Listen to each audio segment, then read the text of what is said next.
Okay, I think we're a go. Hello and welcome to the 41st annual of what would be Pizza in Politics. Now we're just calling it Candidates Night. It's a non-partisan forum organized as a public service by the Idaho Mountain Express.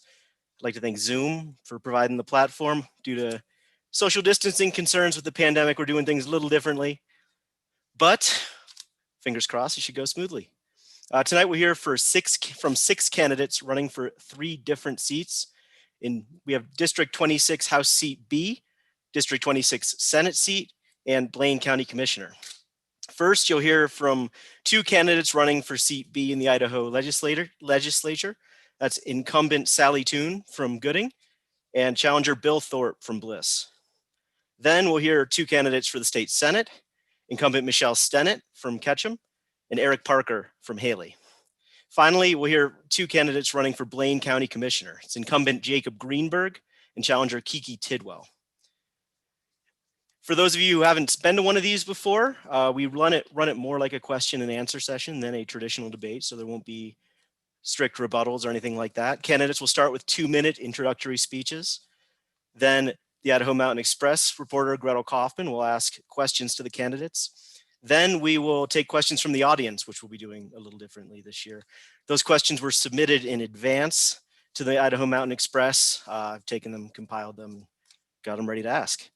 Candidates' responses to all questions will be limited to 30 seconds. Allison Kindred, who I believe is on your screen, will raise a stop sign when it's time to stop. She will also say stop. And then you could finish your sentence, but not start a new thought. After that, candidates will ask questions to their opponents, and then they will deliver a 1-minute closing statement. So let's start with Seat B. That'd be Sally and Bill. Sally, as the incumbent, would you like to start your 2-minute opening statement? Thank you, everyone, and I do hope you are well, and thank you to the Mountain Express. As an Idaho resident my entire life, I have lived in Gooding for 50 years. I have a unique and varied perspective on the issues concerning District 26. My husband is a 3rd-generation rancher in our district, and now our children and grandchildren join our way of life from the land and family values. As a career educator, I'm a champion for our schools and an advocate who speaks to the educational force.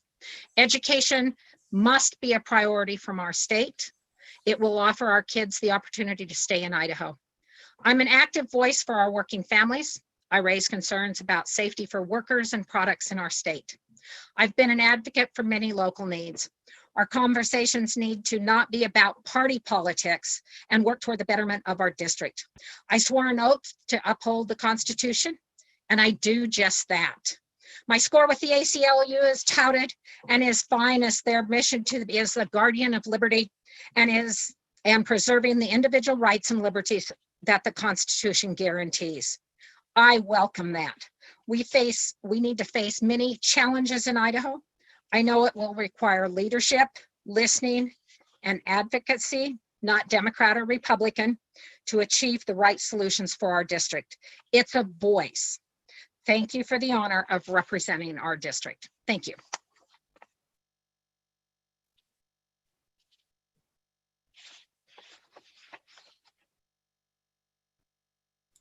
Thank you, Sally. Now, Bill, 2 minutes are yours.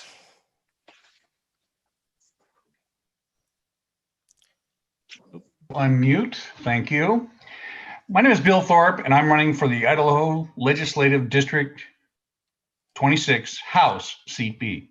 I'm married, have 5 children and 7 grandchildren spread all across the country. I have a BA in business economics, and I'm a retired CPA.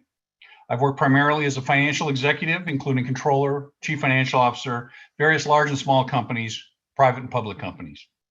I'm retired now, and I'm working as a general contractor, buying, rehabbing, and selling entry-level houses in the Magic Valley. I've never run for public office before. I was appointed treasurer of a small town that I lived in many years ago when I inquired how the financing worked with the state at the time. I'm running for District 26B because I'm dissatisfied with the liberal Democratic representation of the incumbent. When I found out the incumbent was also going to run unopposed, I felt that I had to run to get my conservative views heard and voted on. Most recently, I participated in the Idaho Bike and Walk Path, which just opened the first segment of the proposed bike and walk path in Hagerman. I've been involved in the Hagerman Historical Society and the Hagerman Valley Chamber of Commerce. Idaho is a conservative state, and I want to keep it that way. I want to retain the Electoral College. I want to keep the Second Amendment rights uninfringed and preserve the Idaho way of life. If I am fortunate to be elected to office, I'd like to accomplish things such as job creation, increased internet access and trade school education, ensure gun ownership is never threatened, and make sure that education spending is more efficient in direct student impact funding. And I'd like to look at healthcare spending and begin to develop consumer-focused approaches without the emphasis on a one-payer solution. I am excited about the opportunity to serve in the Idaho State Legislature. And again, I'd like to thank Idaho Mountain Express for this opportunity to participate in this forum. Thank you.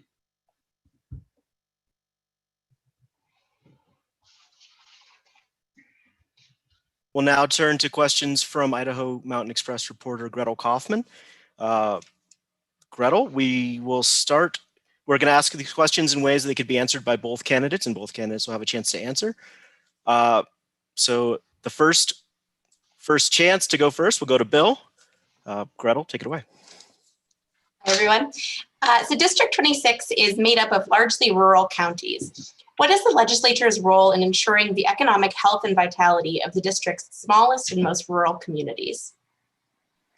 That's a great question. I think you have to look at it from a couple point of views. Certainly, small business is an integral part of that. And when I include small business, I include ranchers, farmers, et cetera. They have to make sure that they're treated fairly by the state, county, and cities. They also have to make sure that the rules that are developed within the legislature are not onerous, particularly as it relates to water usage, land use, et cetera. And I think the only other piece that I would add to that is education. That's time. Okay, I'll close. Thank you very much. Sally, your turn. Could Gretel repeat the question, please? Sure. District 26 is made up of largely rural counties. What is the legislature's role in ensuring the economic health and vitality of the district's smallest and most rural communities? Thank you for the question. Our rural district is the heart of Idaho. That's where Idaho started. We've got to make sure that all the policies that the state adopts can be equally applied across our urban areas and our rural areas. We need to make sure that our issues, water and our agriculture, tourism, which is public access, are absolutely addressed, because those are our economic drivers. And every county, city, we've got to address the budget needs that they have. Time. Infrastructure.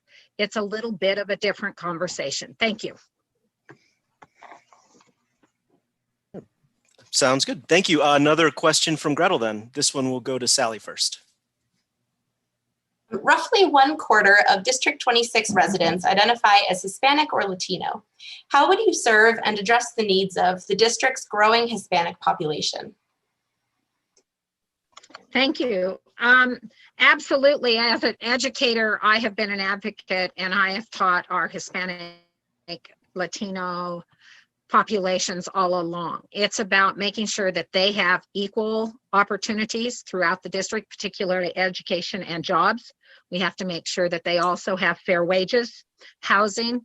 Anybody that comes into the district, we have got to make sure has jobs and have all the opportunities that everybody else has, particularly in education. Education is the heartstrings, and I truly believe. Thank you. Thank you. Bill? Could you repeat the question? Sure.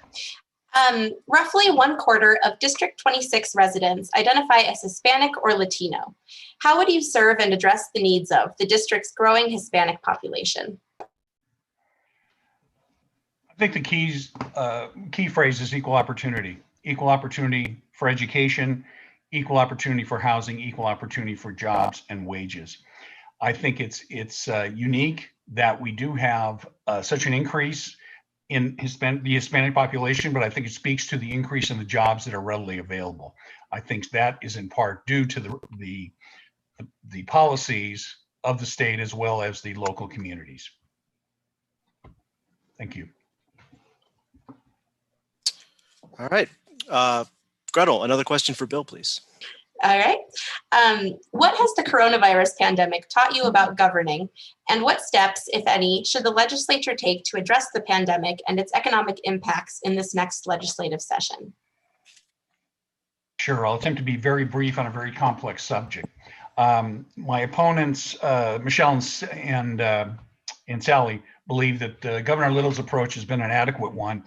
I think he should have gotten the legislature involved sooner. Yes, it was an emergency. I'm not trying to Monday morning quarterback, but I think there were times when it would have been appropriate to call the legislature into session and ask for their input on this extraordinary situation. I think as we look across the country, we see that the rules and application rules is capricious. In California, you cannot go to church. Idaho, I can go to church. Thank you. All right, Sally. Thank you. I have backed Governor Little at this point. Everything he's done is within the state constitution at this point. I haven't agreed with all of the pieces. I think there are things we can do better, but you can't play Monday morning quarterback. Absolutely, there will be things we can address in the legislation that could make the process work better. Local control, I do believe, finally stepped out.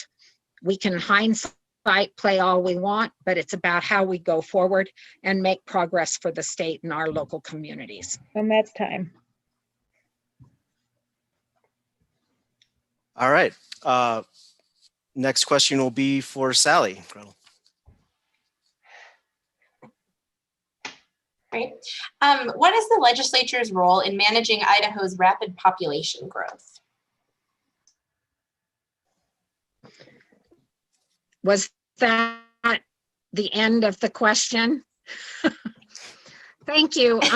Our rapid population growth is a blessing and a curse at the same time. We have not allowed enough for infrastructure. That means sewer systems, roads. We have not managed some housing that we need well enough. Education, there are needs. At the same time, by having people coming to the state, that means our economy is growing, that people want to live here.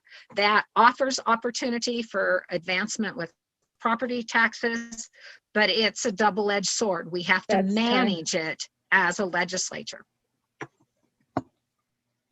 And Bill. If you could just make sure, I want to make sure I'm clear on the question. Could you repeat it? Sure, it is a little bit of a broad one. What is the legislature's role in managing Idaho's rapid population growth? I think the role of the legislature is extensive. It's involved in a number of areas that are impacted by this growth. Certainly infrastructure was one that's been mentioned previously. Obviously, we have to spend more on infrastructure. I think one way to do that is to make sure that the impact fees we are charging developers as they build the houses for these new residents are appropriate.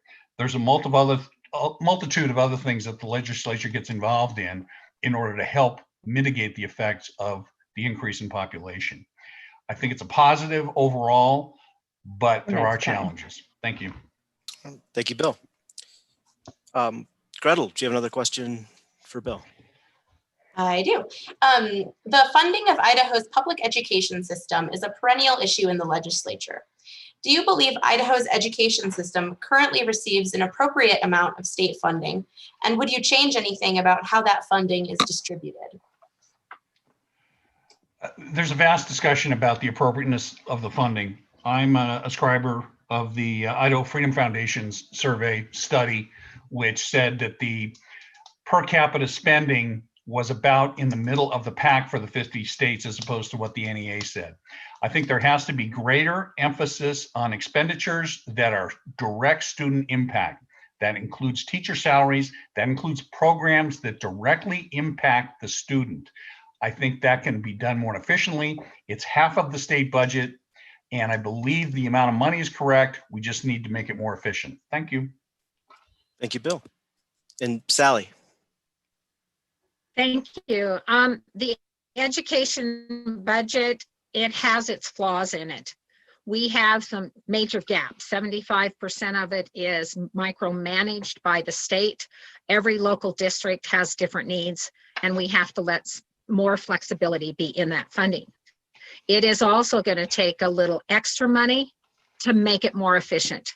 If we go from an average daily attendance to pay our schools to an enrollment based, 2 years ago, that was going to cost the districts $100 million. In order to be more efficient with our money, we're going to have to spend a little extra money. Thank you. All right, I think we have time for a couple more from Gretel. So direct your question to Sally, please. All right. 2 years ago, a majority of Idaho voters approved the expansion of Medicaid. Do you support the funding of Medicaid expansion? And if so, what do you believe is the best way to fund it? Thank you. That's a loaded question. As the voters of Idaho asked us to expand Medicaid, it became our job to fund it. And we have to respect that view from our citizens. It is a difficult thing. I do not feel that it should be put back onto the counties because every county need, again, is different. That is the citizens of Idaho asked us to figure it out. We have several pools of money that we can draw from, but this is an issue the citizens of Idaho passed, and it's our responsibility to follow that dictate. That's time. Thank you. And Bill, same question. Yes, I think because it has been voted by the constituents, the legislature has to fund it. They have to figure out where the money's coming from. In the broader topic of healthcare funding, I think we should look at non-traditional alternatives, particularly consumer-directed funding with minimums paid for by the state. I also think we need to look at high deductible insurance policies, which again, premiums paid for low income constituents in the state paid for by the state. That's the time. Thank you. Thank you, Bill. And yeah, let's take one more from Gretel and direct your question to Bill, please. All right. A campaign to raise Idaho's minimum wage through a ballot initiative was suspended earlier this year due to the coronavirus pandemic. What is your stance on raising the minimum wage in Idaho? Having been a businessman all my life, I have seen the impact of forced increases in the minimum wage, and they are an effective way to reduce employment at lower levels. I'm against minimum wage requirements passed by the state. I'm a free market capitalist. I think wages have to be set by the market, and if you don't, I don't think the minimum wage is a family wage. I think it's being used as that now, but I think we have to look for other ways to provide income to people to support their Next family. time. Thanks. Thank you, Bill. And Sally. Thank you. I do believe we have some employment issues and wage issues. We are the lowest wage earner state in the union, and that makes it very difficult to afford a home. Right now, we've priced some homes out of what our wages earn. We have a federal minimum wage, and I think we have to start looking at communities, and we have to start letting communities. Every part of our state is different. Costs of living are different, but I think it's also a duty of the state to make sure that our citizens survive. Thanks. Thank you, Sally. Thank you, Gretel. Now we will move on to some questions from the audience that were submitted in advance to the Idaho Mountain Express. Make sure my volume's on here. So first question comes from Sarah Michael in Blaine County. What do you believe the single most critical challenge facing the district is, and what steps will you take to solve it? We'll start with Sally. Thank you. I think the single most pressing issue is education. As we look to the future, We've got to make sure we follow our state constitution, which says a thorough and uniform education for all. We have to make sure that our students have opportunities. And that includes career technical education. We have to address broadband, especially now with online learning. Education and making sure our kids have every opportunity to get jobs here in the state as well as around the world. It has to be a priority for everybody. Thank you, Sally. And Bill, same question. I'm going to repeat a lot of what Sally just said. I also think education is extremely important. Education is the way that members of the society who are less fortunate or poor can move themselves up in society by being educated and being able to compete in those higher paying jobs. I think it's essential that we direct more funding directly to student impact programs. And we have to make sure that the people that we are educating are able to compete in a world that is very competitive, and it's not just within the states around us. And that's time. Thank you. Thank you, Bill.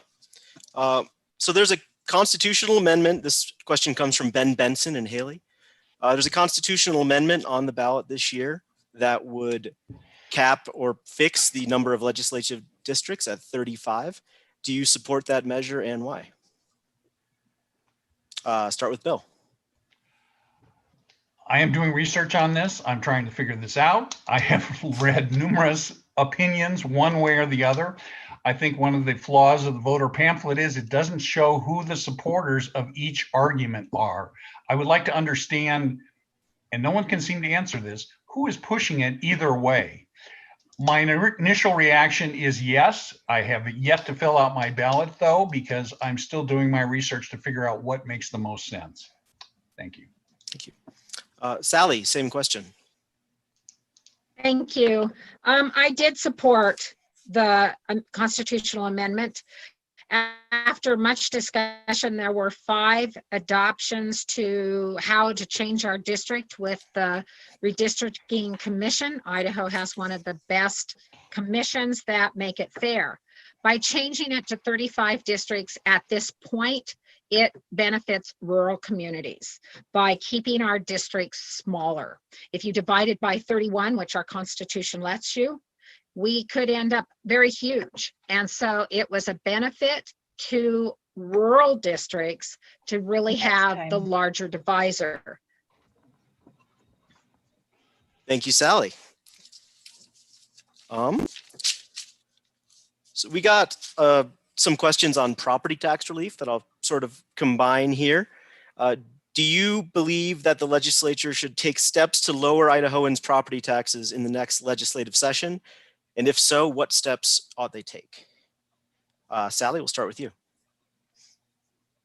Thank you. I don't think it's one step. I think it has to be a multi-pronged approach. We've talked about this previously. There is not one solution that fits any means. We have property values all across the scale. We have to start addressing some of those tax issues. It might be a circuit breaker program for seniors. It might be a homeowner exemptions for property. It could be, let's us examine sales tax exemptions. We have over $2 billion worth of exemptions sitting out there in order to offer our citizens. Okay, thanks. All right, Bill, same question. It's unfortunate because I'm afraid property tax relief is going to go through the legislature similar to the credit for taxes on food. My understanding is this has been on the legislative agenda for the last 10 years. I think we need to take a little immediate action on this. People in Boise are losing their houses. That's not right. That's not the role of government. I think we have to aggressively look at ways to provide relief to senior citizens and cap the increases that all citizens of Idaho experience with property taxes. Thank you. Thank you, Bill. Another question we got in a similar vein. Idaho finished 2020, the fiscal year, with a surplus around $100 million despite the pandemic. How should the state manage that money? And we'll start with Bill. I think I'd sit tight for the time being. Certainly the legislature is in session in January. I think at that point, the world may look different than it does today. It may look the same. I think Idaho has been fortunate during the course of the coronavirus that it did have monies available to do some things. And in addition, they were bailed out, as all states were, by the federal government. I don't know if that's going to continue. So I think we need to just keep our powder dry for now and let the legislative process take place. Thank you, Bill. Sally, same question. Thank you. We did a lot of that surplus came through Corona funding putting in place. We have a 500 million rainy day fund already sitting there. I do believe we need to use some of it. We have infrastructure issues. Doesn't mean to drain the pot. It means that some of that money needs to be used to make improvements in the state. Our infrastructure, i.e. roads and bridges, needs to be addressed, particularly at local levels. We need to be able to put some money into our local infrastructure. Thank you. Question we received from Jeff Kressig in Fairfield. Would you support any legislation that restricts abortion rights? It goes to Sally. Thank you. I do believe we have some federal issues there. We have to follow the federal constitution. I am an advocate for kids, but we have to address a whole lot of issues, not just the abortion side of it. We have to address foster care, and we have to be able to take care of kids once they're born. Likewise, this is a across the spectrum issue. You can't have both sides of it. If we're going to restrict parents' views on one side, then we have to restrict parents' views on the other side of being born. It is across the board. Thank you. Bill, same question. Would you support legislation that restricts abortion? As Sally indicated, there are federal guidelines in place at this point. I, however, would not support state legislation that enforces any sort of abortion program in the state of Idaho. I think abortion is a personal choice. It's not my choice. I am personally against it. However, I am not opposed to any choice that any woman wants to make, except I don't want to fund it, and I think it shouldn't be funded by the taxpayers. Thank you. All right. Thank you, Bill. And I think we have time for one more question. We've got a number of people asking about firearms. And Bill, what's your position on red flag laws? I'm against it. I think that it's one of many ways that the leftists are trying to put more regulation in place to ultimately get rid of the Second Amendment. My opponent has voted against gun legislation in Idaho. I believe that the Second Amendment should not be infringed upon because it basically ensures the rest of the amendments are enforced. If you look historically, most government despots that have come to power have taken away the guns of the citizens. That's time. Okay. Thank you, Bill. Sally, same question. What is your position on red flag laws? Thank you. I support the Second Amendment, though I don't shoot with a slingshot, as I've been told along the way. But the point is, I'm an advocate for education. I truly believe that if I have to have a hunter's ed course to hunt a deer, I should have to have a hunter's or a training course when I have to carry a gun and point it at a person. Education has always been my priority, and I feel that for most jobs. Our Second Amendment will never be overturned. It would take 38 states to do that. All right, thank you. So we'll move on to the next section in which candidates ask one question to each other. So we'll start with Sally. Question for Bill. Bill, you have 30 seconds to respond. Thank you. Our district has a very diverse economic layout. We have a robust dairy industry, as well as farm economy that ships commodities everywhere in the world, along with a world-class tourism industry that offers a multitude of adventures. What experience do you have to take for the district to be our voice at the legislature in this area?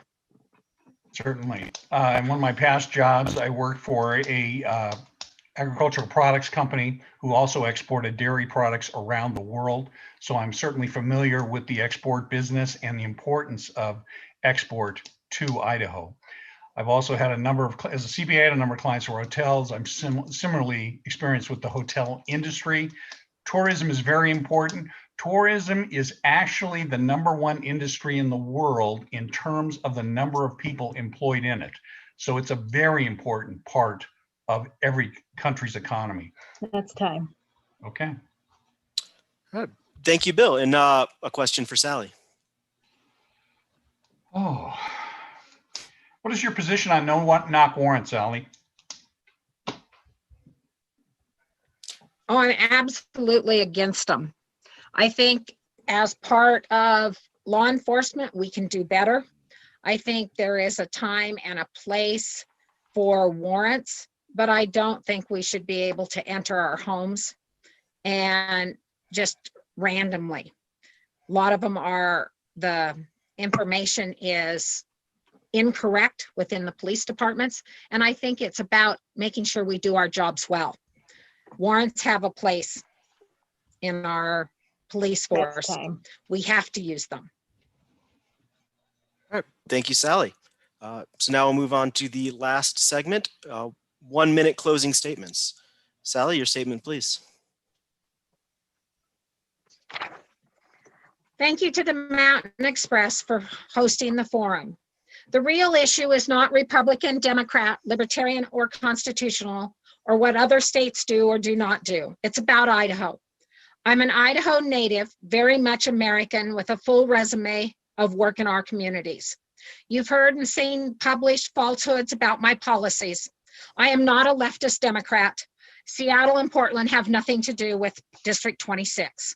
Our district needs to address water issues, agricultural needs, medical and broadband access, and many county budgetary issues.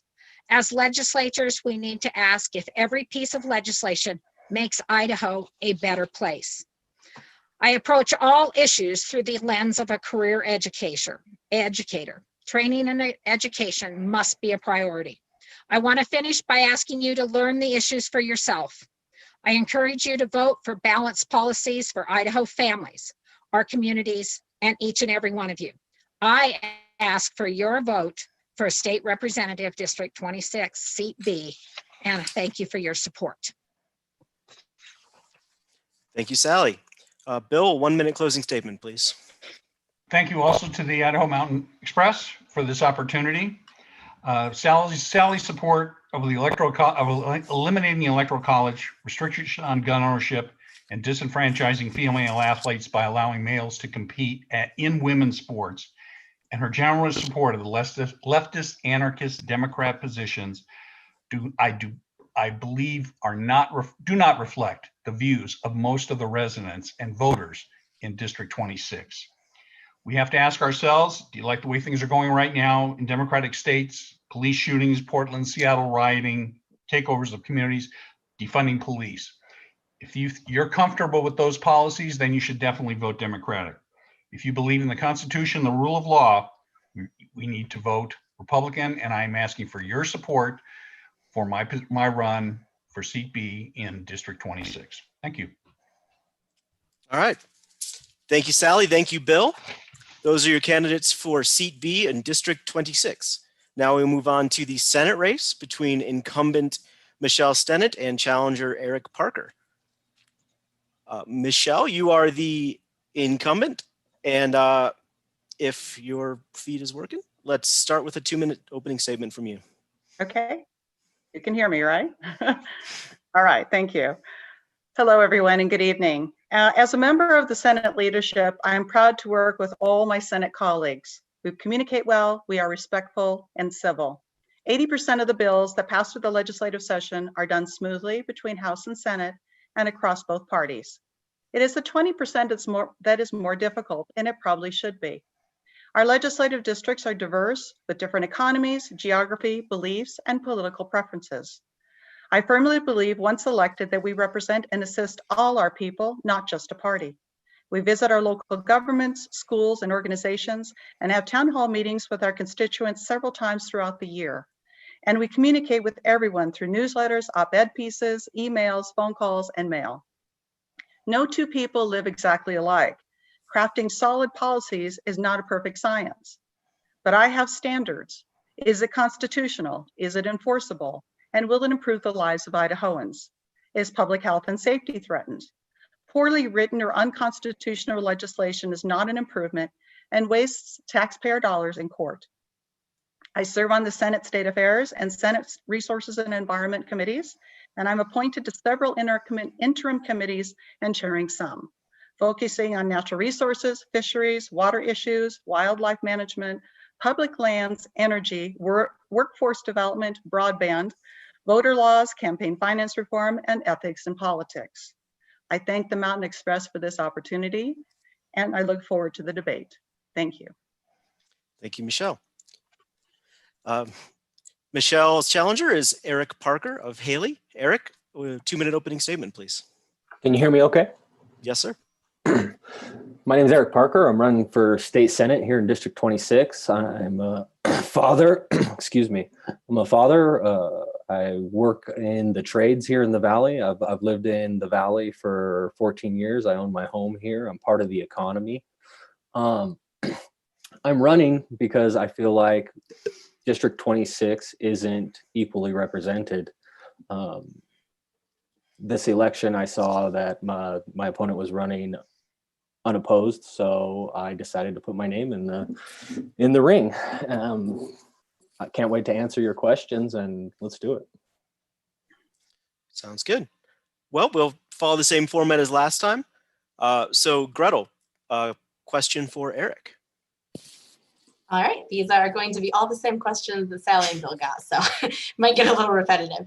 So the first question, District 26 is made up of largely rural counties. What is the legislature's role in ensuring the economic health and vitality of the district's smallest and most rural communities? I think it should be our number one concern and priority to keep Main Street on its feet. I met with a lot of small business owners while I was campaigning, and the thing that bothered me the most was that they all told me that nobody had approached them and asked them how their business was doing and what kind of regulations, what the regulations were affecting them and how. I believe communication is a big point where we need to actually get into these small communities and find out what the issue is if we don't do it. Thank you, Eric. Michelle, same question. Thank you for the question. Ag and tourism are economic drivers, and particularly in this district. So water and workforce development and public access are hugely important. It's something that the legislature should focus on because most of the state is rural, and we are a cosmopolitan mix of everything that you see around the rest of the state.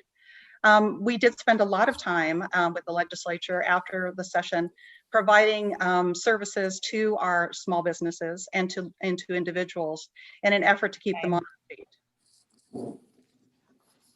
Oh, thank you, Michelle. Gretel, another question for Michelle, please. I think you're on mute. There we go. Okay, am I on? Yeah, I'm unmuted now. Roughly 1/4 of District 26 residents identify as Hispanic or Latino. How would you serve and address the needs of the district's growing Hispanic population? Well, is that me starting? Yep. Okay. Well, I am the only Latina in the legislature, so I have a unique position of being able to speak to the community. But also it is important, as was mentioned in the prior questions and answers, that education and communication, information, bilingual, and also workforce development and housing will be huge issues because so much of our Latino population is our workforce in our communities. So I think that being able to communicate, I've been working with the Latino community for 25 years, and I will continue to be their liaison with the government in Boise. Thank you, Michelle. Eric, same question. I think that the Latino community is probably similar to everybody. So I would say that in legislation addressing the Bill of Rights and looking through legislation at people's natural rights is going to help all Idahoans and create real equality, true equality. And that's how I would do it. I believe that they face a lot of the same issues everybody faces, working class Idahoans. Thank you, Eric. Gretel, another question, please. What has the coronavirus pandemic taught you about governing, and what steps, if any, should the legislature take to address the pandemic and its economic impacts in this next legislative session? And Eric, we'll start with you. I have a lot of ideas. I can't get into them all in 30 seconds. You know, if you're curious, come and talk to me. I do believe we need to do something. We need to make the priority the working families, and I got a lot of ideas. I can't get them out in 30 seconds. Call me up. All right. Thank you, Eric. Michelle.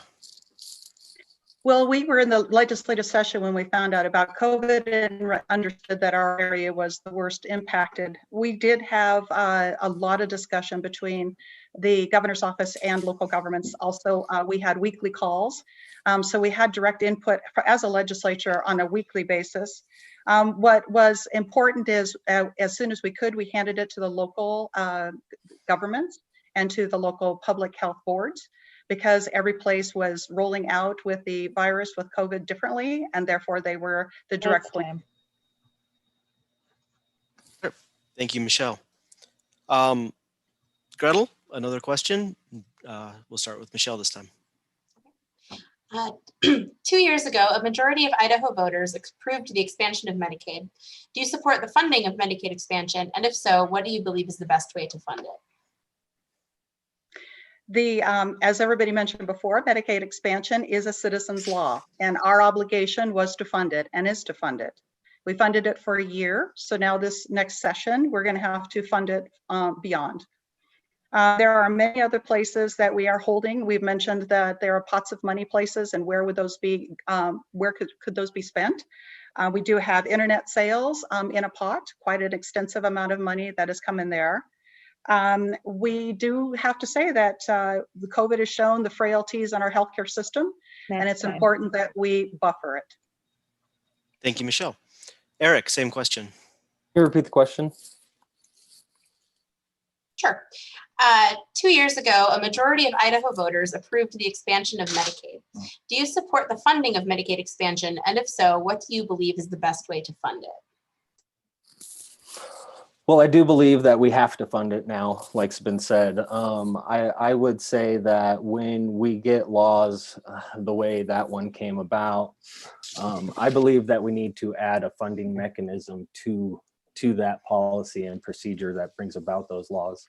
I know there was a bill that was introduced last year that would have brought the need for a funding mechanism to be added to those as they're as they're provided to the people to vote on.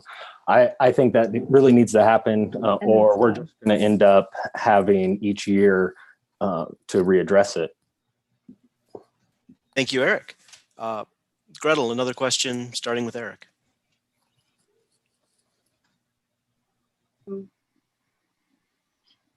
What is the legislature's role in managing Idaho's rapid population growth? Pretty broad question. I think that the population growth is a positive thing. It brings more tax revenue to the state, and as people are leaving Washington and Oregon and California by the masses, it's something we're going to have to address as a state. Housing, education, all these other things. It's a very broad question though. So, but I think it is a positive thing. It's more tax revenue, and yeah. Thank you, Eric. Michelle? Well, my dog was slurping water, so hopefully you didn't hear him. Anyway, thank you for the question. The population growth is going to impact all infrastructure, and that's just not roads and bridges. That is water and sewer and and developmental needs. It's going to be housing. It'll be healthcare. And so it is something that the legislature is going to be forced to tackle. The housing particularly, and therefore property tax relief, which you have mentioned and we'll probably discuss in a moment, but also providing some kind of impact fees for that infrastructure, because it's entirely unfair for current residents right now to take on the entire burden of all of those moving in as they grow. Thank you, Michelle. I think we have time for a bit more from Gretel. Do you have another question? The funding of Idaho's public education system is a perennial issue in the legislature. Do you believe Idaho's education system currently receives an appropriate amount of state funding, and would you change anything about how that funding is distributed? I go? Michelle. Okay, thank you. Our public education, if you compare us to other states, particularly the states around us, we have the least amount of dollars per pupil, and we pay our teachers some of the least of anyone around us, which makes us really uncompetitive. And so I think salaries are important. We are having a very difficult time filling our classrooms with qualified teachers. Also, right now, as COVID is demonstrating, as we're doing blended or more remote, we are one of the least or the poorest broadband providers in the nation, and we don't have enough devices for our students. We need to take care of this. Thank you, Michelle. Eric, your response. Well, I think the spending is very top heavy. I think that we need to look at how much money is going to the administrative roles and not reaching the students. I believe that we need to address Common Core and whether or not it works. I think there's a lot of issues there that the legislature needs to look at. Thank you, Eric. Gretel, I think we have time for one more from you if you got it. A campaign to raise Idaho's minimum wage through a ballot initiative was suspended earlier this year due to the coronavirus pandemic. What is your stance on raising the minimum wage in Idaho? Eric, we'll start with you. I think price of living has to be addressed. Now, if we're talking about a $1 or $2 raise, you know, I'd be open to that. If we're talking about creating a $20 minimum wage, I think very quickly we'll see what we saw in Seattle, where we've got robot arms making French fries, and that would take away from our kids. You know, these are supposed to be entry-level jobs, you know, summer jobs and stuff, and I just believe we got to be really careful which way we go with that. I'm totally open to it, but and that's time. All right, thanks, Eric. Michelle, same question. Well, I'm proud to say that on several occasions I've either sponsored or co-sponsored minimum wage bills, primarily because the state is tied to the federal minimum wage, which is $7.25, which, as we all know in our communities, any of our communities in our district, but particularly in Blaine County, is completely inadequate.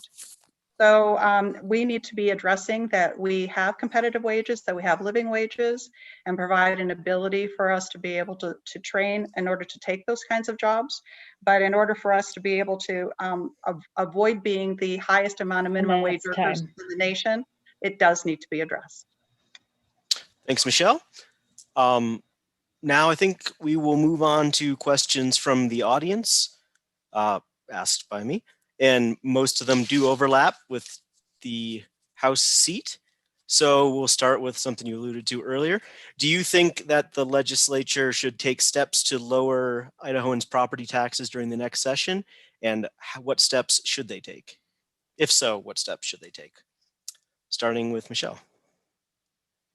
Well, we did have 23 bills the last session and none of them passed. So it is obviously a very divisive discussion in the legislature, but there are things that we could do and should do. Homeowners exemptions, making sure that we give some kind of relief for our seniors who are the foundation of our communities and they're being priced through their assessments out of their homes.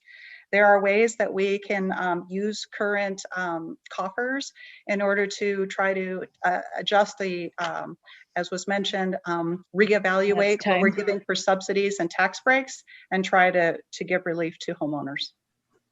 Thank you, Michelle. Eric, same question.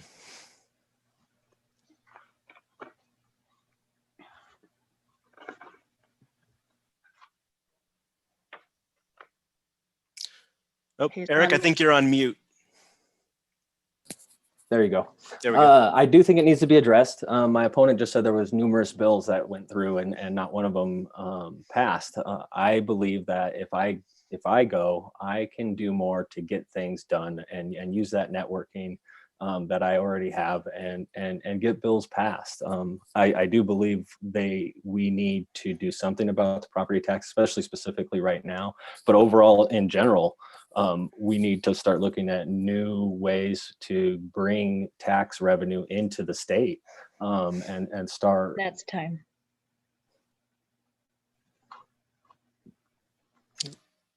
Thank you. And Eric, you could finish your thought or your sentence after. Oh, it's okay. Sounds good. All right. Sorry. Anyway, well, I'll direct another question to you. And it's a question that we asked before. Idaho finished 2020 with a surplus of around $100 million. How should the state go about managing that money? Well, I believe, had to check for the mute. I believe it should be the legislature's responsibility. That's my biggest issue right now, is that the executive branch is spending money without input from the legislature and our representation. And the legislature is supposed to control the purse, and however it's spent, I believe that it needs to be gone through by our representation. Thank you. Michelle, your answer? The legislature is responsible for budgeting everything that goes on the state. It was extraordinary to have outside federal and some state money during COVID times, during a disaster and emergency. But normally that is the responsibility of the legislature. I think my priority is going to be education, and part of that is workforce development as far as certification, professional technical training, all levels of certification, so that we allows people the opportunity to fill some of these 50,000 jobs that we don't have a trained workforce for, that we will need to fill in the next And 4 that's years. time. Sure. Thank you, Michelle. Now to question Sarah Michael from Blaine County asked, same as she asked the House candidates. What do you believe is the single most critical challenge facing the district, and what steps will you take to solve it? Starting with Michelle. Well, I'll continue what I was saying in the prior, and I think that education and workforce development, because that does give living wages, it allows for people to, communities to thrive better. It just raises all boats. But I think that the legislature needs to do it in a broader way. We've tackled the K through 12 and still need more work, but we still haven't replenished higher education and other certifications. I'm on the Workforce Development Council, and I've been proud to say that we've done some terrific work with the private sector and industry to bring some And new that's time. jobs to rural communities. All right, thank you. Eric, your answer? I'm sorry, you're gonna have to repeat the question for me. Yeah. What do you believe is the single most critical challenge facing the district, and what steps will you take to solve it?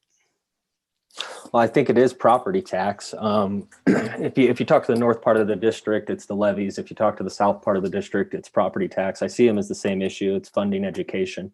Our neighbors have all looked to outside new industry to earmark money for our education system to take pressure off of those bills. If we did the same thing, it would take pressure off of the property owners, and it would lessen the need for those levies. I think we need to look to outside new industry. And that's time. All right, thank you. Question from Jeff Kressig in Fairfield. Would you support legislation that restricts abortion? Starting with Eric. I have 4 kids. I am not pro-abortion. Now, as far as the law, I believe that I would have to look at the language in that law before I said anything as to whether or not I support it. It's kind of a broad subject matter that could be a lot of different things. So I would definitely have to look at the legislation specifically before I said I would support it in any way. But I am pro-life, and I do have 4 kids, and That's time. Thank you. Michelle, same question. Well, state employees, obviously, as I said, it's a U.S. Constitution that clearly outlines abortion law, and therefore, if we do anything on a state level, we end up in court and wasting taxpayer dollars trying to defend something that is a federal law that preempts state law. What what the state does have authority over is to take care of children after they're born. We have we rank at the bottom for child care. We have about 135,000 Idaho kids who don't get enough food to eat every day. We have a large number of children in foster care. Those are the things that the state can take care of. All right. Thank you, Michelle. I think one more question on the subject of guns. What is your stance on red flag laws? We'll start with you, Michelle. Sorry. Like I said in my intro, every bill that I see, I have to look at its content and whether that it's something that's enforceable or constitutional. I do believe in the Second Amendment. I own guns. However, if you have something that doesn't allow for training, I don't want somebody driving a car without training. I don't want a doctor operating on me without training. I don't want anybody having a gun that doesn't have some kind of training. And so that's usually my litmus test when it comes before me. And I think it's safer for everybody. And that's time. Thank you, Michelle. Eric, same question. What is your stance on red flag laws? So the Second Amendment isn't about hunting. My opponent has answered this question a couple times. And when she does, she says training, training, training. I believe what she means is mandated training for mandated licensing to own a firearm. And I am firmly against that. It's actually against the Constitution and against the law to infringe on it. I am not for red flag laws. I believe that they're used as a political tool, and they can be used as a political tool. I believe it's up to us to protect the Second Amendment. All right. Thank you, Eric. With that, I think we'll move on to the next part of the program. Eric, do you have a question for Michelle? Michelle, you'll have 30 seconds to answer. Michelle, do you believe in nullification? Well, nullification has come before the legislature several times, but it's come in various different forms. So if you mean nullification of something with our existing laws and statutes, and therefore more of a federalism, aside from the type of government that we have, which I've seen before the legislature, no, I did not support that. If you're talking about, I guess it really would depend on where your definition of nullification is. Where it usually comes in front of us is trying to divide an existing structure of statutes and laws and enforcement into something that is different than our current practices. That's a really complicated question, Michelle, if you need a little bit more time. Well, it's nullification can, like I said, be applied to so many different things. Where we've seen it in the legislature was purposely to try to divide people and beliefs and statutes. And for that, I think that's chaos and anarchy, and I did not support it. Thank you. Michelle, a question for Eric. And Eric, because I gave Michelle a bit more time, could take a full minute. But Michelle, your question? Thank you. As we know, water is so pivotal for agriculture and tourism, which drives our economies in this district.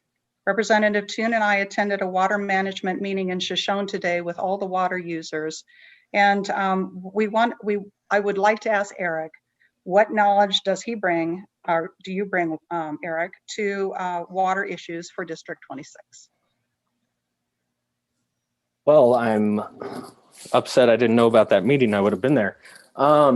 So beneficial use is a big one. Water rights and pre-existing water rights. I believe that water right is a property right, and I believe that it would be up to the state to defend it for the individual. As far as the courts and working through those processes with the courts, I believe that's the judicial branch, and yeah, a lot there with the water. All right, thank you, Eric. So we're about to wrap up. We'll move on to a 1-minute closing statement. Eric, you're up. Well, like I said, as a constituent, I asked my opponent And I've seen my opponent say that she can't get anything done because of the Republicans. And I believe that that means it's time to bring in somebody from the majority party who can and believes they can get something done.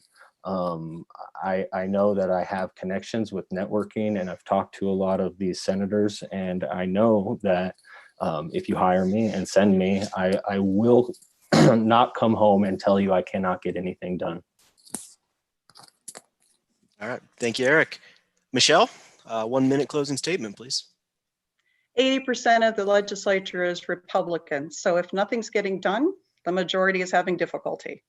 But I have worked really hard to do public service and beyond time in the legislative session, setting budgets and voting on legislation.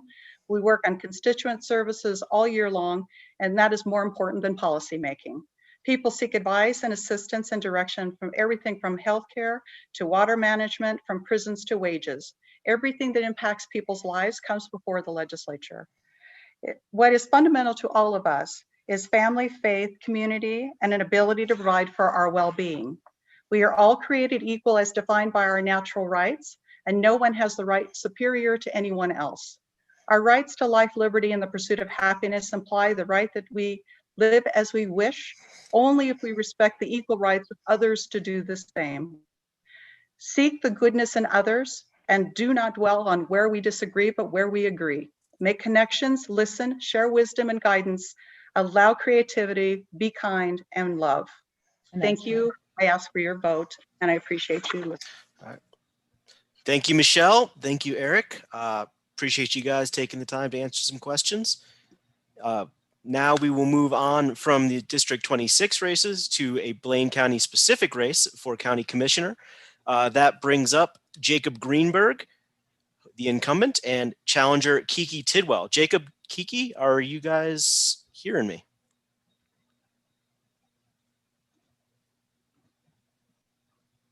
Oh, I see Kiki. Is Jacob also here? Can you hear me now? I can hear you now. Okay. And Jacob, can you hear me? I can think you might be on mute.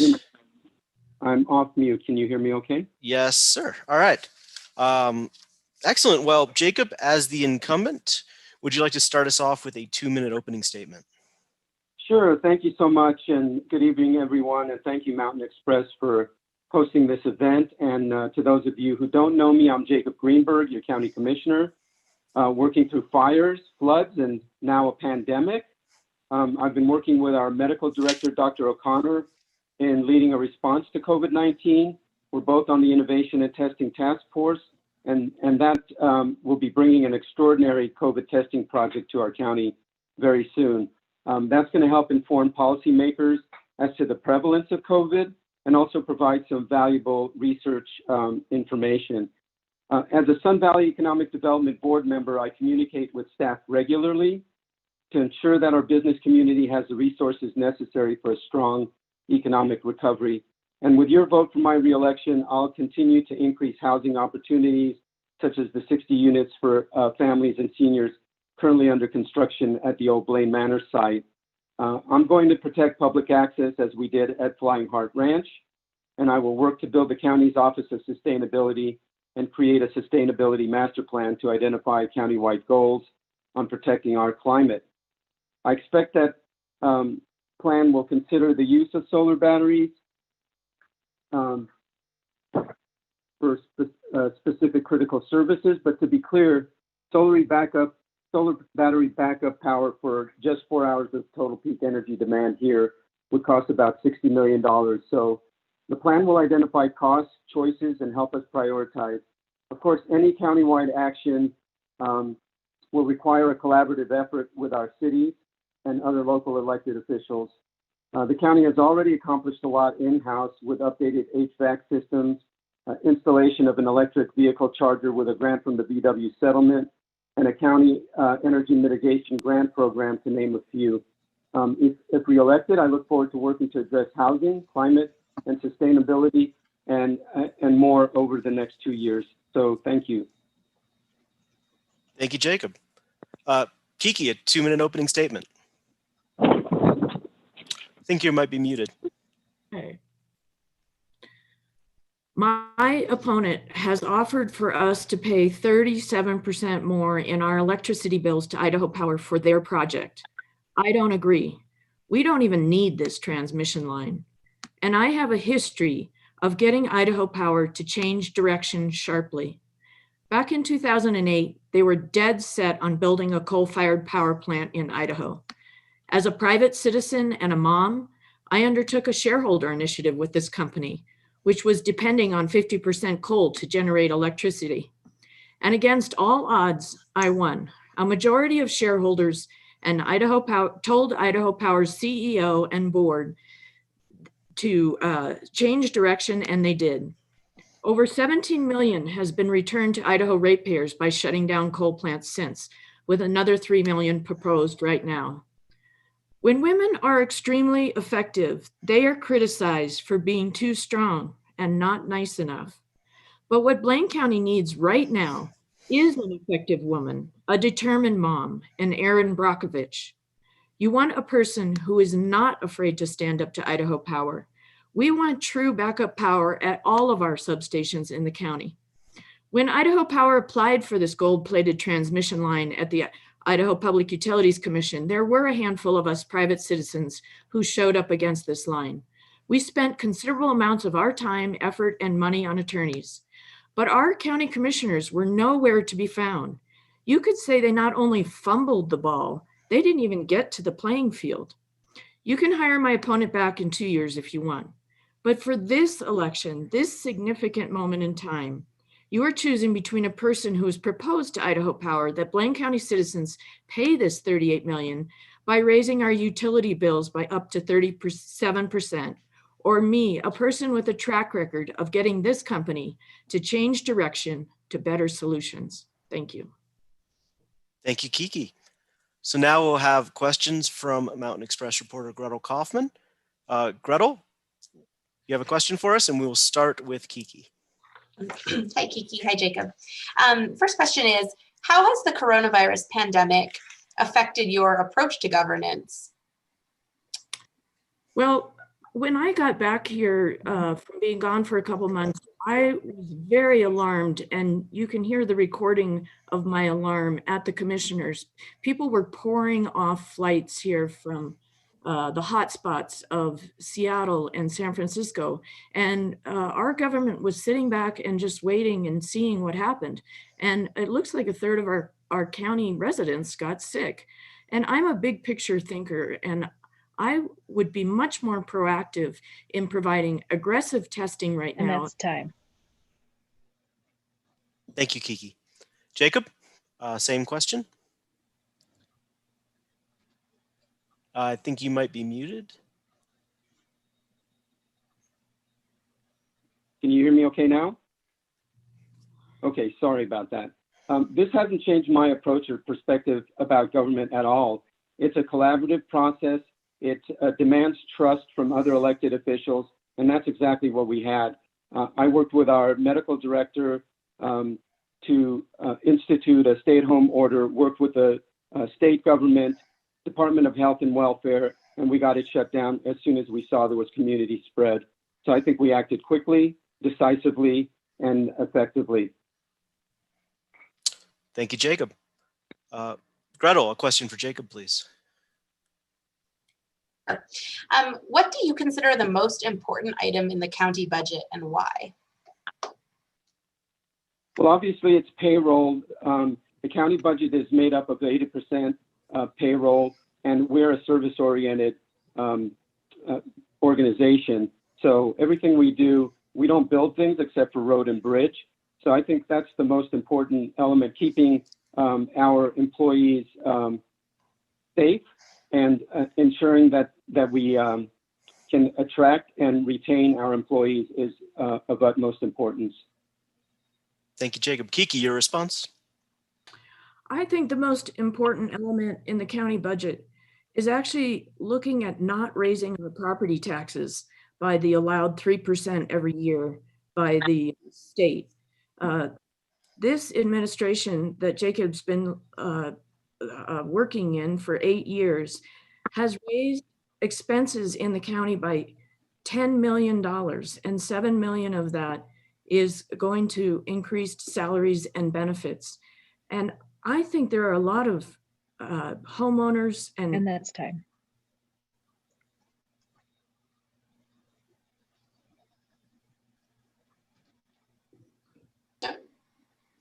Might be muted, but Gretel, another question, please. Okay.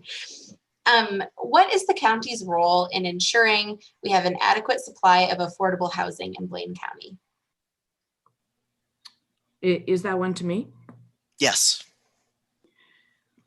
I am doing my part with a group of long-term locals building Silver River Apartments in Haley, where it's zoned for DRO density. And we're hoping to inspire other private investors to do what we're doing, a mission return of workforce housing and a lower financial return. And I think that's the goal of the county, is to help private investors be incentivized to do this where it is zoned for it. That's time. Thank you, Kiki. Jacob, your answer? I think you. Sorry. That project, as was stated by your partner, is for profit. So it'll be interesting to see what the end up with the cost and how much they're going to have to charge for those units. Whereas my objective is to use county property wherever we can to encourage affordable housing, as we did with the Blaine Manor property. The cities have gone through the same process, and fortunately we prevailed, the county prevailed this time with the amount of investment and in land and in money to get 60 units of affordable housing on the Thank you, Jacob. Gretel, a question for Jacob, please.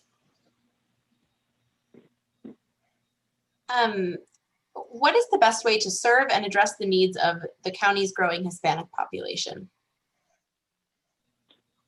Well, I've been working with the Hispanic Latinx task force, and we have probably about 30 or 40 people on that call, all of whom have indicated what their needs are. Their mental health needs, there's financial rent needs. That population right now serves our service industry, and so we're making sure that they've got food, they've got clothing, they've got mental health needs covered. Thank you, Jacob. Kiki, same question to you. Could you repeat the question one more time, please? Mm-hmm. Gretel, you think you're muted? How would you serve and address the needs of the county's growing Hispanic population? Well, first of all, I would put some of the voting material in Spanish. Nothing on the county website is in another language other than English. And I believe that the county commissioners need to get out into the community and meet with people one-on-one in the Latinx community. A lot of people work very hard. They have people to take care of at home. They can't come to the county commissioner meetings and sit there for a couple hours and hope to comment for 2 minutes on something that's important to them. That's time. All right. Thank you, Kiki. And Gretel, I think we have time for one more question from you, if you got it. What is your ultimate goal for the Idaho Power transmission line? And what do you see as the next step to getting there? Is this one for me? Yes. Well, my ultimate goal is that we have a real solution, not a non-solution. No power got to Haley last time. And we need backup generators and batteries right at every substation in the county. And we can do that today, and we can finance it today. We need to really give a solution to residents and not just a gold-plated $68 million line that is a non-solution. Thank you. Thank you, Kiki. Jacob, same question. So first I want to dispel the misinformation that my opponent is spreading about my increasing taxes to pay for undergrounding the district transmission lines. That's just not true. We're going to have a survey, and the community is going to make a decision about the options that are available to them. I had a 2-hour conversation with a PUC commissioner, PUC staff, and representatives, legal counsel who used to work for Idaho Power. I know what decisions are in front of us. We're going to put that in front of the community, and they're going to make that decision. And that's time. Not I. Thank you, Jacob. I think now, 7:45, let's move on to questions from the audience submitted in advance to the Idaho Mountain Express. So we will start with Jacob. This one comes, well, we have a pair of questions coming from Jeff Kressig. If a stay-at-home order becomes necessary once more, how would you determine what businesses and workers count as essential? Well, that's a good question. And I think just as we did before, we have a risk assessment, and I'm going to follow that. We have a meeting tomorrow, Adaptive Planning Committee, with doctors and hospital attending, and we'll have that discussion. Essential workers, I think, are going to be classified the same as they were before. You know, first responders, hospital workers, grocery store. We need to be make sure that people can get their essential needs during a time where they have to stay at home. Thank you, Jacob. Kiki, your response? Yes, I think really we need to focus on not shutting down again. And I think how we do that is through the availability of extensive testing, and also getting reporting on contact tracing. How well are our contact tracers reaching contacts of cases? We need that data. We need to know why the numbers are spiking again. And apparently nobody knows why they're spiking again. We need to— And that's time. Thank you, Kiki. Another coronavirus related question from Jeff Kressig. To you, Kiki. Once available, would you support a COVID-19 vaccination requirement for certain activities like school, work, and travel? No, I don't think I would support a vaccination requirement. I think vaccinations are up to individuals. And I think a lot of us have questions about whether or not our federal government is rolling out safe vaccinations. One would hope that they are.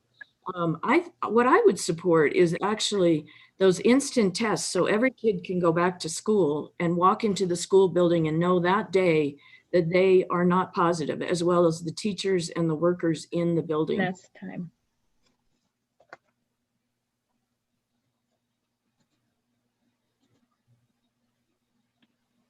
I think you're muted. I might be muted. Yep, same question to you. Okay, so repeat the question for me. Is this mandatory vaccinations? No, I don't support that. And, you know, as far as reporting on contact tracing, there are HIPAA laws. I don't think we're going to know all of that. And some people don't want to report for various reasons. I think they should, so that we can find out who's come in contact and be able to have testing for asymptomatic people. I think that's important. And we kind of do know where these pockets of infection are occurring, and we're going to be addressing that issue shortly. All right. Thank you, Jacob. Question to you that came from multiple Mid-Valley residents. Would you push for a traffic light at Ohio Gulch? So, you know, that Ohio Gulch Road, that's a state highway, and ITD is involved in that. I got several homeowners associations contacted me, Valley Club and Starweather Homeowners Association. I called Jesse Burris from ITD and got him involved in the discussion. And I'm still part of that committee to get a stoplight at Ohio Gulch Road. I think it's important. It's dangerous there. There are big trucks coming out from the dump. And, you know, it's a dangerous situation, but I think we've made a lot of progress. And I think we'll see more real soon. Okay. Thank you. Kiki? Absolutely. I would go to the mat to get a stoplight at Ohio Gulch. It's extremely dangerous, and my opponent has had 8 years to resolve it. It's my understanding that ITD could actually give a warrant for a network set of lights so that with the commuter traffic and a stoplight in Haley and East Fork and at the hospital, all that commuter traffic has to stop if one car wants to turn left. So you And can that's time. justify a light at Ohio Gulch with the network warrant. Thank you, Kiki. We had a number of questions about economic growth, and I'll summarize it by asking, where do you see Blaine County's economy, or how do you see Blaine County's economy changing in the next 10 years? Starting with Kiki. Well, I think there are a lot of question marks right now. 25% of our county are hospitality workers who are out of work, basically, now that we're going back inside. And our hotels aren't going to be hosting any conferences anytime soon. So we really need to rely on our economy between our residents who live here and our second homeowners, and really develop an economy between ourselves and test everybody who comes into the county. There are airlines who are having And instant, that's time. and so we would like to have everybody getting off a plane have been instant tested to be not Vicky, that's positive time. that day. All right, thank you, Kiki. Jacob, same question to you. Well, tourism is our number one industry, has been, always has been, it's going to continue to be. And our tourist industry is doing a great job evolving with this, with COVID. And what we found is this community has attracted people who can work from home. And we're seeing a lot of residents, a lot of people moving in and claiming residence here lately. I think in the last 2 months, we've seen more real estate sales and robust sales than we did And over that's the time. last 6 months. So I think we're going to see a change. All right, thank you, Jacob. And this question might allow you to continue your thought, coming from Maddie Baker. How will you address the impacts of a potential increase in residents in Blaine County as people leave big cities for our rural way of life? Well, that's a really good question. And I think we need to make sure that we have the appropriate level of service at cities and counties. All that we can control is the level of service at the county. And right now, people expect a lot from us, and we just need to be able to respond to that quickly and adequately. Thank you, Jacob. Kiki, your response?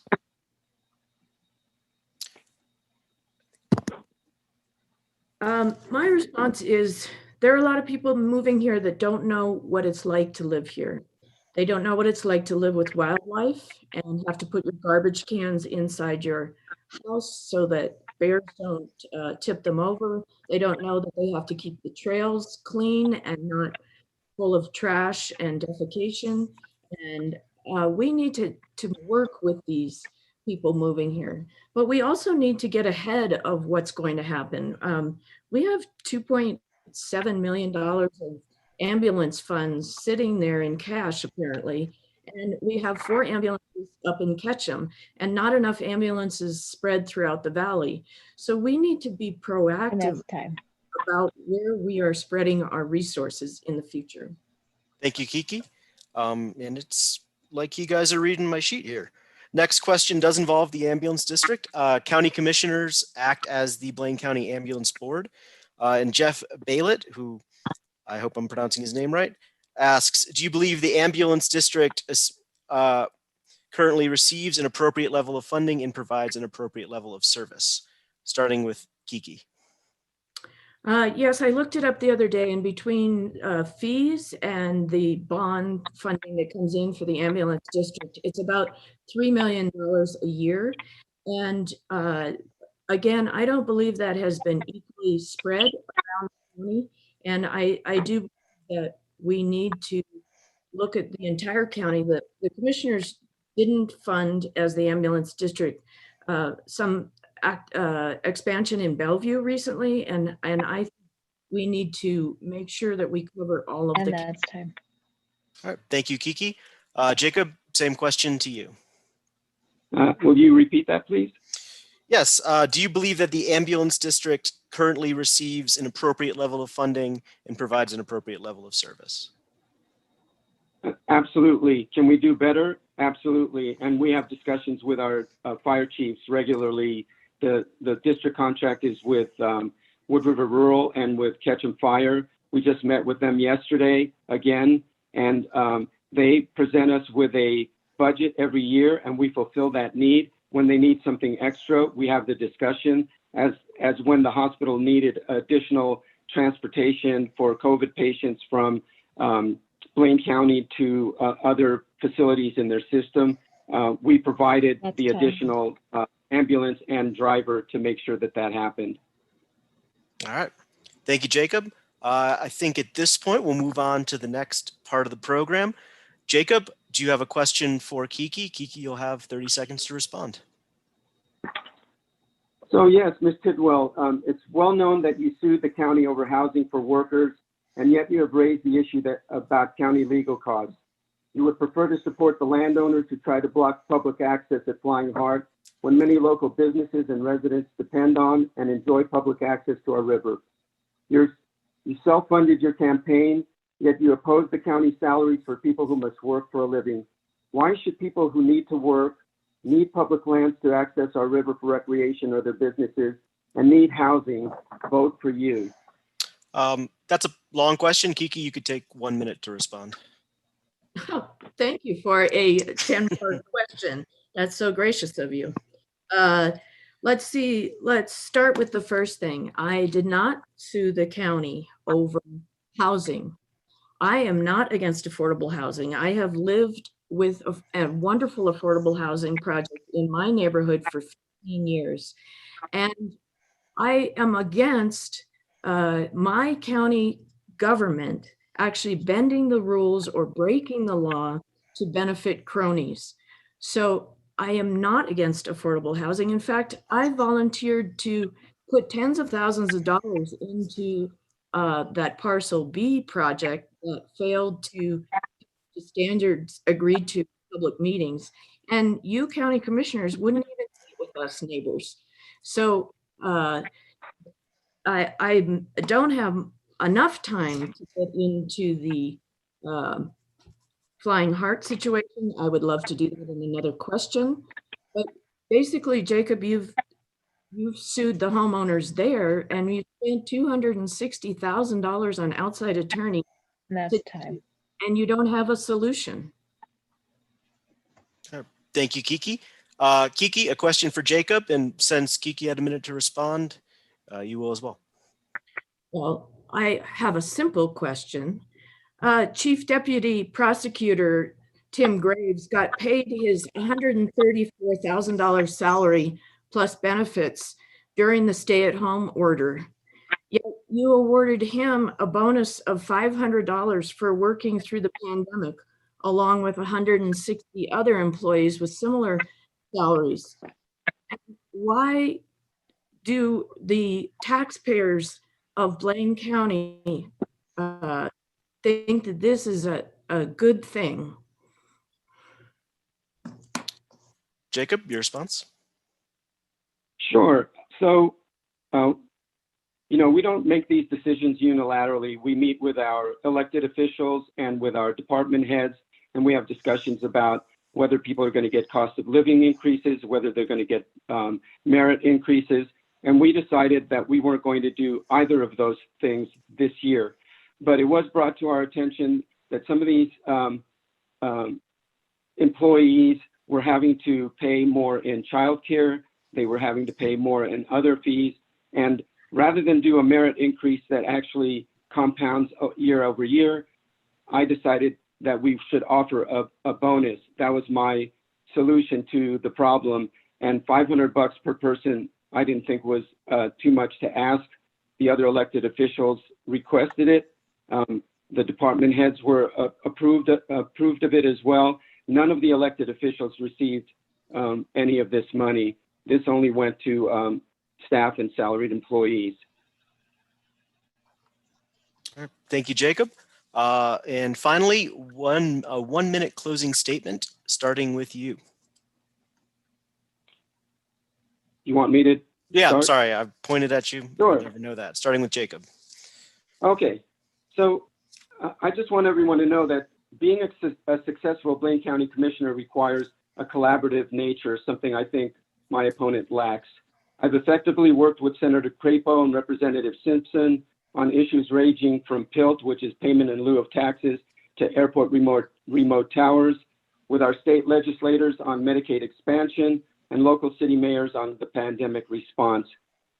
County commissioners across Idaho respect Blaine County as a leader on issues like access to and protection of public lands, as well as transportation. These relationships are earned and take time to cultivate. I would not want us to lose that right now. There are major challenges ahead, and to successfully navigate them, our community of Blaine County will benefit from a proven, experienced leader. My opponent noted in a recent interview that when employees didn't show up at work to work at her restaurant, she closed her business. When employees didn't show up for work at Shorty's, a restaurant that I owned, I did the work, and I won't quit working for you. I ask for your vote on November 3rd, and you can vote for anyone on your ballot, so you don't have to be in my district to vote. And I ask for your vote on November 3rd. Thank you very much. Thank you, Jacob. Kiki, 1 minute closing statement, please. I have knocked on thousands of your doors and heard what is important to you as residents. Because of my venture capital and private equity investing experience, I'm a big picture thinker and a numbers person. I have spent the past 20 years deeply immersed in renewable energy and investing in clean technology. I know that there is technology today that is shovel ready and affordable as a real solution of backup power, batteries and generators that every other state has been installing. We need to price those solutions for our valley in real 2020 prices right now before we do anything else. I got into this race for the transmission line reason, but I have been attending meetings for the past 16 months, and I have become aware of such waste at the county level. And I again beg you to understand what you are choosing in this election. A person who is proposing to Idaho Power that Blaine County citizens pay this $38 million line by raising our utility bills. Not true. Well, that will wrap it up for us. Thank you, Jacob. Thank you, Kiki. Appreciate you guys sticking around to be the third act here. So I'd like to thank all the candidates: Michelle Stennett, Eric Parker, Bill Thorpe, Sally Toon, Jacob Greenberg, Kiki Tidwell. This Zoom call will be available on the Mountain Express YouTube channel in case you missed any part of it or just want to relive it. And check the Friday edition of the Idaho Mountain Express for a full recap, and check future editions for full coverage of the 2020 election. Remember, Election Day is November 3rd. Thanks and good night.